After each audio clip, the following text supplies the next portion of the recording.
আসসালামু আলাইকুম। আমি আয়েশা সিদ্দিকা। আবৃত্তি করছি অঙ্কিতা চ্যাটার্জির লেখা কবিতা পুতুল।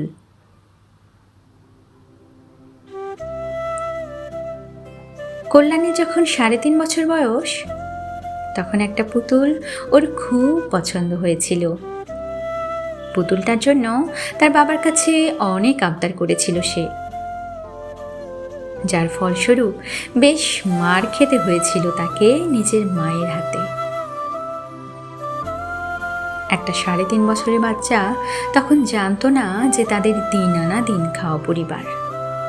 একটা পুতুল কিনতে হলেও তার বাবাকে অনেক কষ্ট করতে হবে। ওর মা জানতেন সেটা, তাই তো সেদিন মেরেছিলেন তিনি কল্যাণীকে।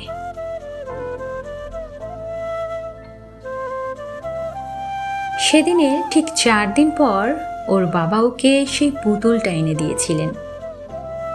পুতুল দেখেই ও যতটা না খুশি হয়েছিল, তার থেকেও বেশি খুশি হয়েছিলেন ওর বাবা নিজের মেয়ের হাসি মুখ দেখে। কারণ তার কষ্ট সার্থক হয়েছিল নিজের মেয়ের মুখে ফুটে ওঠা হাসির জন্য।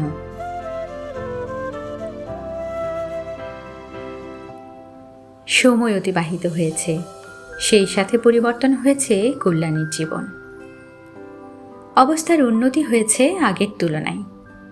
নিজে একটা চাকরি করে এখন, তাছাড়াও নিজের সংসার হয়েছে, সন্তান হয়েছে। কিন্তু পরিবর্তন হয়নি একটা জিনিসের। সেই পুতুলটা আজও ঘরের একটা গুরুত্বপূর্ণ জায়গায় অবস্থান করে। আজও সেই পুতুলটাকে দেখে কল্যাণীর ঠোঁটে হাসি ফুটে ওঠে। আজও পুতুলটা ঠিক ততটাই প্রিয় যতটা একটা ৩.৫ বছরের বাচ্চার ছিল। কিন্তু আজ পার্থক্যের কারণ ভিন্ন। তখন প্রিয় ছিল পুতুলটার কারণে, আর এখন প্রিয় তার বাবার ভালোবাসার কারণে।